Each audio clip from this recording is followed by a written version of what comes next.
ధాన్యం కొనుగోలులో రైతుల్ని ఇబ్బంది పెడుతున్నారని తెలిస్తే తానే స్వయంగా అక్కడికి వెళ్తానని సీఎం చంద్రబాబు స్పష్టం చేశారు. ధాన్యం సేకరణ ప్రక్రియను సులభతరం చేసే విధానాలు తెచ్చామని, నిధులు అందుబాటులో ఉంచామన్నారు.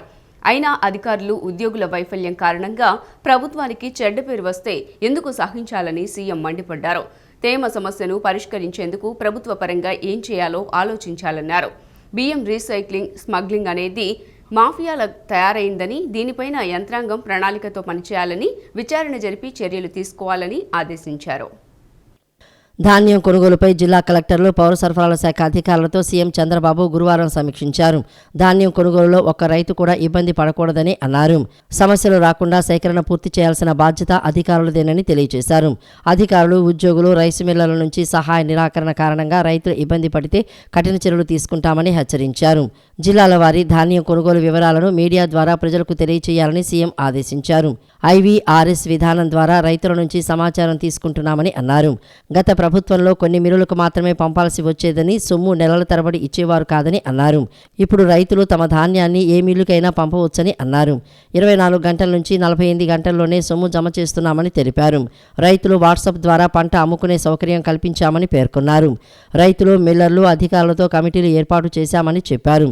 తేమ సమస్యకు డ్రయర్లతో ఆరబెట్టడం ద్వారా పరిష్కారం చూపొచ్చన్నారు. ఏ రైసు మిల్లర్ అయినా రైతులకు సహకరించకుండా ఇబ్బంది పెడితే కఠిన చర్యలకు వెనకాడవద్దని చంద్రబాబు అధికారులను ఆదేశించారు. రైతులు తమ చుట్టూ తిరగాలనే సంస్కృతి మిల్లర్లలో కనిపించకూడదని స్పష్టం చేశారు. ధాన్యం సంచుల కోసం ఇబ్బంది పడకుండా లోడింగ్, అన్లోడింగ్కు ఎక్కువ సమయం పట్టకుండా చూడాలన్నారు. వాహనాలకు జీపీఎస్ విధానం అమలు చేయాలని సూచించారు. వాట్సాప్ ద్వారా కొనుగోలు చేస్తున్నామని చెప్పాం. దాని ఫలితాలు ఎలా ఉన్నాయో చూడాలని అధికారులకు సూచించారు. దైనందిన జీవితంలో ప్రజలకు అవసరమైన వివిధ ధృవీకరణ పత్రాలు, సేవల కోసం ప్రభుత్వ కార్యాలయాల చుట్టూ తిరగాల్సిన అవసరం లేకుండా సెల్ ఫోన్ ద్వారా ఆయా సేవలు అందుబాటులోకి తేవాలన్నదే ప్రభుత్వ లక్ష్యమని మంత్రి లోకేష్ తెలిపారు. ఈజ్ ఆఫ్ లివింగ్ విధానాన్ని ప్రజలకు చేరువ చేయాలన్నదే ప్రభుత్వ ఉద్దేశమన్నారు. యువతకు ఏఐ ఆధారిత భవిష్యత్ అవకాశాలను కల్పించేందుకు గూగుల్తో ఒప్పందం దోహదం చేస్తుందన్నారు. రాష్ట్రంలోని పాఠశాలలు, కళాశాలల్లో కృత్రిమ మేధ వినియోగం, అంతర్జాతీయంగా వస్తున్న మార్పులకు అనుగుణంగా నైపుణ్య శిక్షణ కార్యక్రమాలు నిర్వహించేందుకు వీలుగా గూగుల్ సంస్థతో రాష్ట్ర ప్రభుత్వం గురువారం ఒప్పందాన్ని కుదుర్చుకుంది.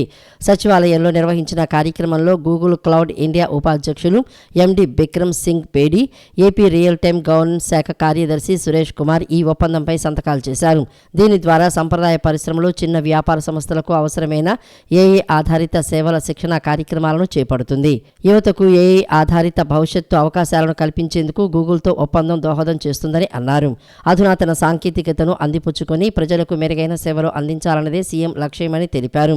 స్టార్టర్లను ప్రోత్సహించడంతో పాటు వాటి ప్రయోజనాలను అందుబాటులోకి తేవాలన్నదే గూగుల్ ఒప్పందం ముఖ్య ఉద్దేశమని పేర్కొన్నారు. పాలనలో ఏఐ ఉపయోగించడం ద్వారా ప్రజలకు వేగవంతమైన, మెరుగైన సేవలు అందించాలన్న సీఎం ఆలోచనలకు ఈ ఒప్పందం దోహదం చేస్తుందని గూగుల్ మ్యాప్స్ జీఎం లలితారమణి పేర్కొన్నారు.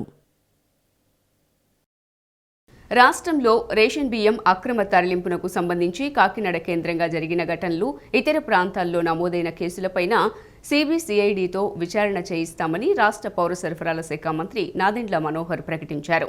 అక్రమాలకు పాల్పడే వారిపైన కఠిన చర్యలు తీసుకోవాలని ముఖ్యమంత్రి చంద్రబాబు నాయుడు ఆదేశించారని, ఈ మొత్తం వ్యవహారాలపైన ఇప్పటికే సీఎం ఆరా తీశారన్నారు.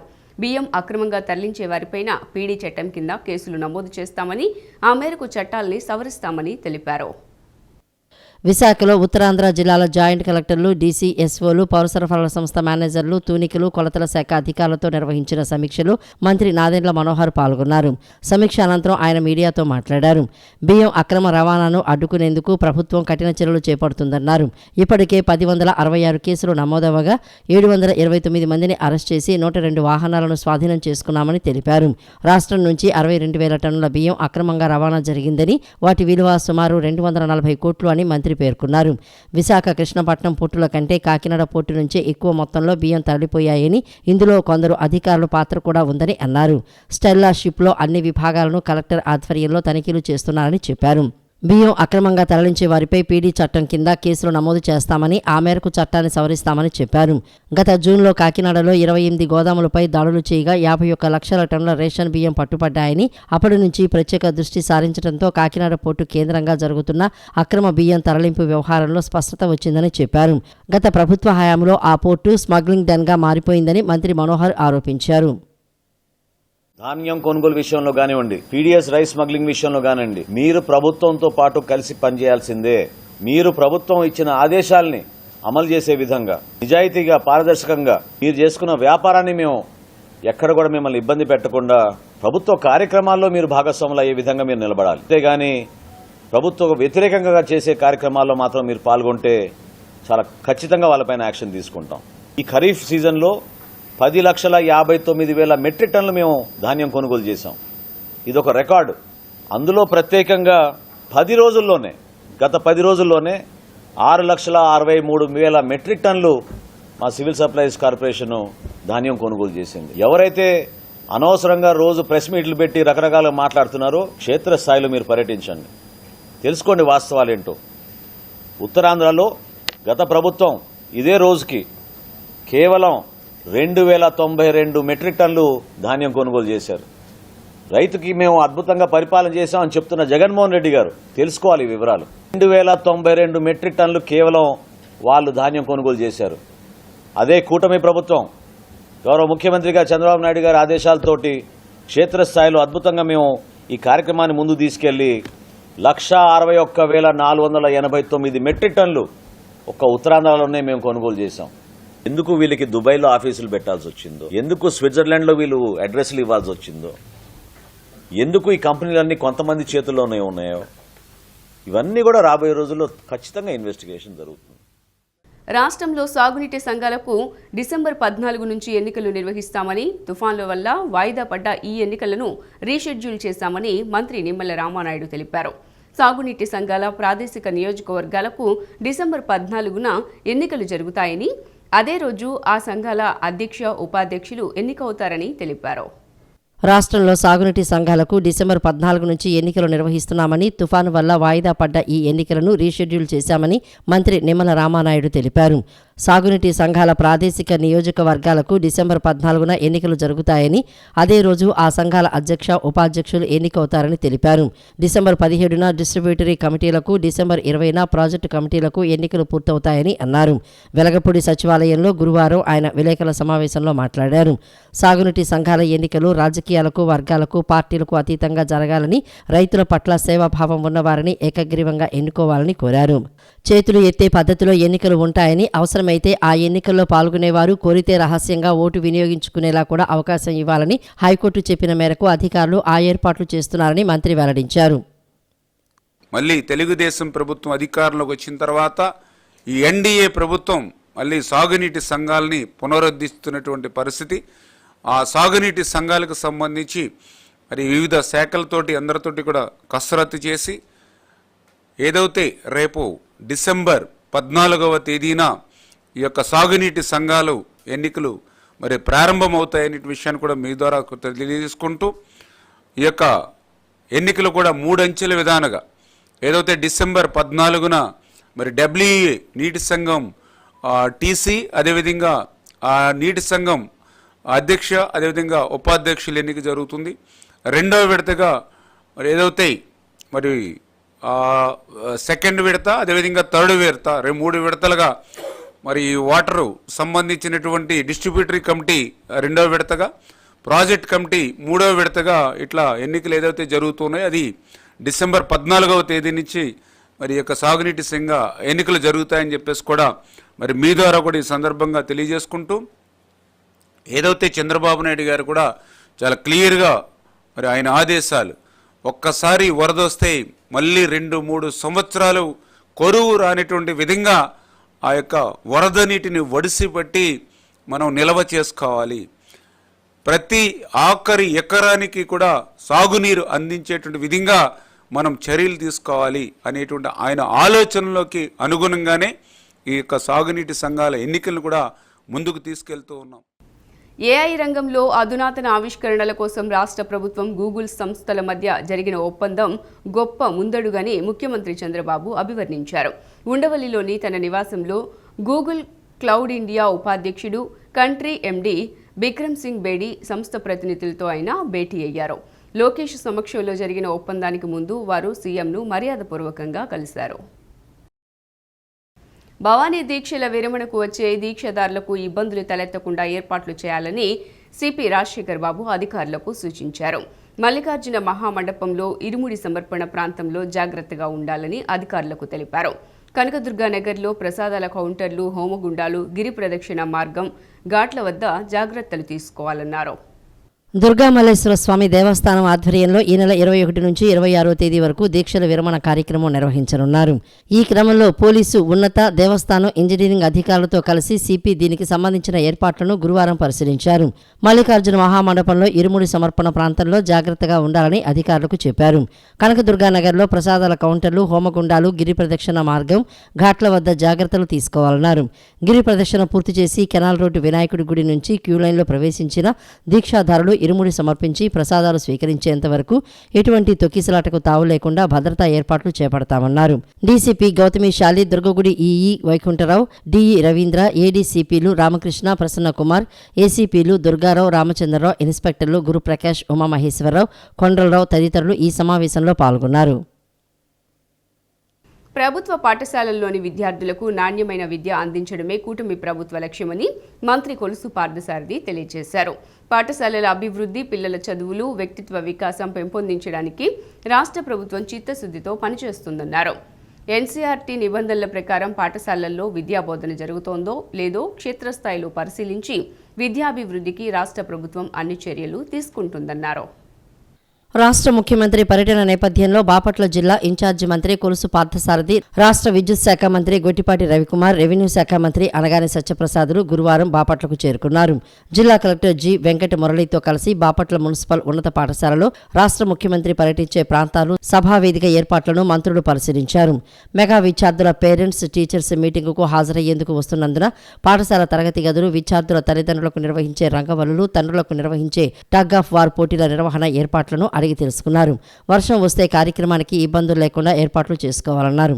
సభావేదిక, ప్రాంగణం ఏర్పాట్లను సత్వరమే పూర్తి చేయాలని సూచించారు. పాఠశాలలో 919 మంది విద్యార్థులు నమోదు కాగా ప్రస్తుతం 818 మంది విద్యార్థులు విద్యను అభ్యసిస్తున్నారని మంత్రులకు కలెక్టర్ వివరించారు.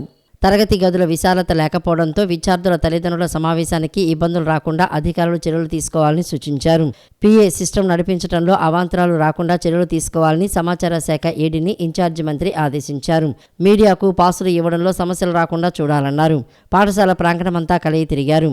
రాష్ట్ర వ్యాప్తంగా డిసెంబర్ 7వ తేదీన మెగా పేరెంట్స్, టీచర్స్ మీటింగులు ప్రారంభమవుతాయని, బాపట్లలో నిర్వహించే రాష్ట్ర స్థాయి కార్యక్రమానికి రాష్ట్ర ముఖ్యమంత్రి నారా చంద్రబాబు నాయుడు, విద్యాశాఖ, హెచ్ఆర్డీ మంత్రి నారా లోకేష్ హాజరవుతున్నారని మంత్రి చెప్పారు.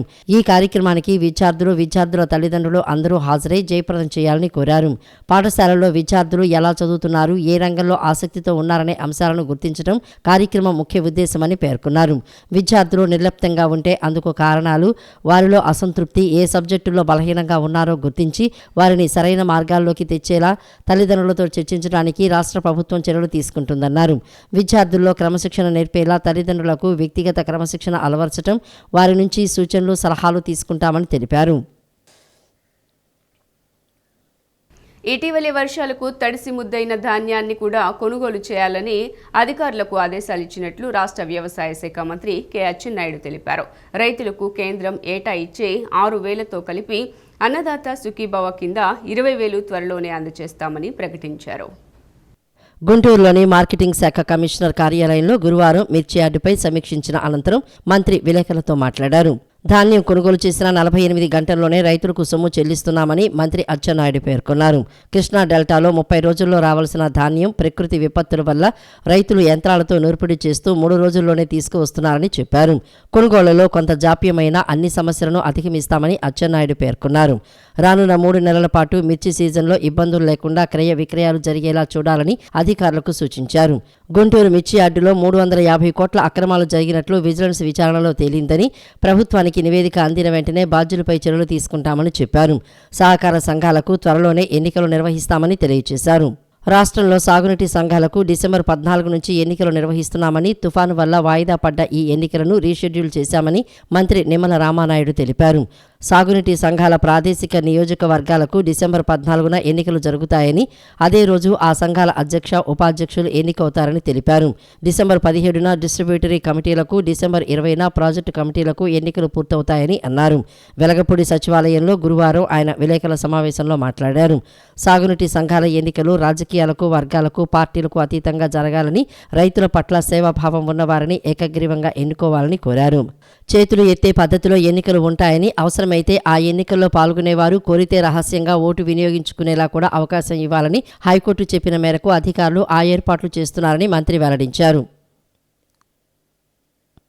నువ్వు నాశనం చేసినటువంటి వ్యవస్థని మళ్ళీ గాడిలో పెట్టి, ఏదైతే 5 సంవత్సరాలు నీ విధానాల వల్ల చిక్కిపోయి బలైపోయినటువంటి రైతు మళ్ళీ కోలుకొని మళ్ళీ వ్యవసాయం లాభసాటిగా తయారు చేసుకునే విధంగా అనేక కార్యక్రమాలు చేస్తున్నాడు. ఇన్సూరెన్స్ అసలు కట్టలేదు, 1 సంవత్సరం కట్టాడు, అది కూడా ఎప్పుడు ఆయన కట్టలేదు. మా నాయకుడు చంద్రబాబు నాయుడు 42 సంవత్సరాలు సుదీర్ఘ అనుభవం ఉన్నటువంటి వ్యక్తి శాసనసభలో పోడియం దగ్గరికి వెళ్ళి కూర్చుంటే, మీరు తప్పు మాట్లాడుతున్నారు, ఇన్సూరెన్స్ కట్టలేదు, రైతులు ఇబ్బంది పడుతున్నారంటే, మేము పోడియం దగ్గర కూర్చున్నటువంటి రోజు అర్ధరాత్రి ఇన్సూరెన్స్ కట్టారు. 1 సంవత్సరమే. ఇన్సూరెన్స్ అనేది రైతుకు తెలియాలి, ఆయన కట్టాడా లేదా, రేపు నష్టపోతే నష్టపరిహారం వస్తుందో లేదో తెలియాలి. కానీ రైతుకి తెలియకుండా చేశారు. అందుకే మేము ప్రధానమంత్రి ఫసల్ బీమా యోజన రాష్ట్ర ప్రభుత్వం అతి తక్కువ 3% రైతుతో కట్టించి ఒక బ్రహ్మాండమైనటువంటి విధానాన్ని తీసుకొచ్చాం. కియా పరిశ్రమ ప్రభుత్వ నియమ నిబంధనలు పాటిస్తూ కార్మిక, ఉద్యోగుల సంక్షేమం కోసం కృషి చేయటం ఎంతో అభినందనీయమైందని రాష్ట్ర కార్మిక, పరిశ్రమలు, బాయిలర్స్, ఇన్సూరెన్స్ మరియు ఆరోగ్య సంరక్షణ మంత్రి వాసంశెట్టి సుభాష్ తెలిపారు. కియా యాజమాన్యం కూడా నూతన సాంకేతిక పరిణామాలతో కారులను ఉత్పత్తి చేయటంలో స్ఫూర్తిదాయకమన్నారు. కూటమి ప్రభుత్వం ఏర్పాటు చేసిన అనతి కాలంలోనే ఆంధ్రప్రదేశ్ రాష్ట్రంలో అనేక పరిశ్రమలు స్థాపించబడుతున్నాయని, అలాగే పరిశ్రమల స్థాపనకు ప్రభుత్వం అన్ని విధాలా ప్రోత్సహిస్తున్నట్లు మంత్రి తెలిపారు.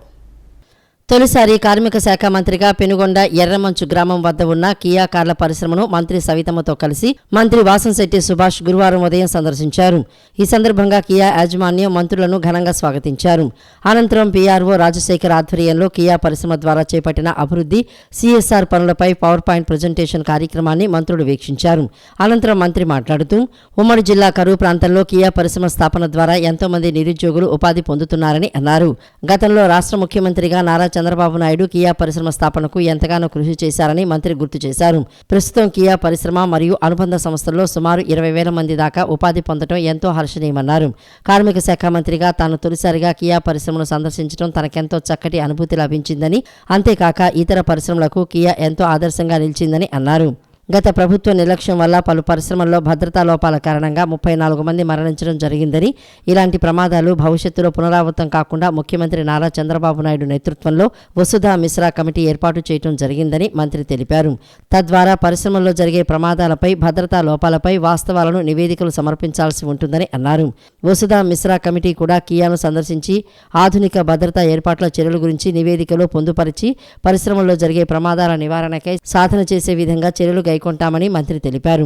కియా పరిశ్రమలో స్థానిక నిరుద్యోగులకు ఉపాధి అవకాశాలు కల్పించాలని ప్రత్యేకంగా కియా యాజమాన్యాన్ని మంత్రి కోరారు.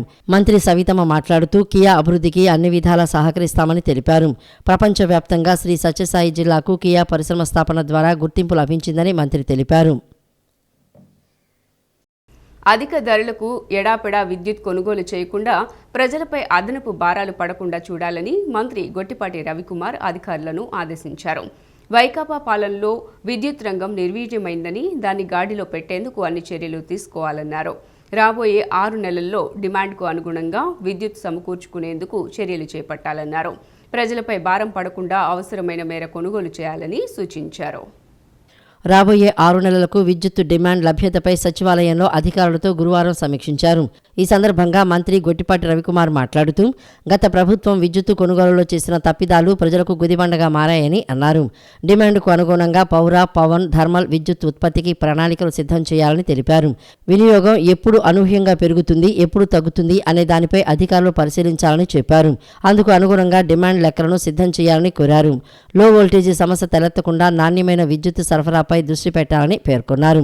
సరఫరాలో సమస్యలు లేకుండా ప్రణాళికతో వ్యవహరించాలని పేర్కొన్నారు.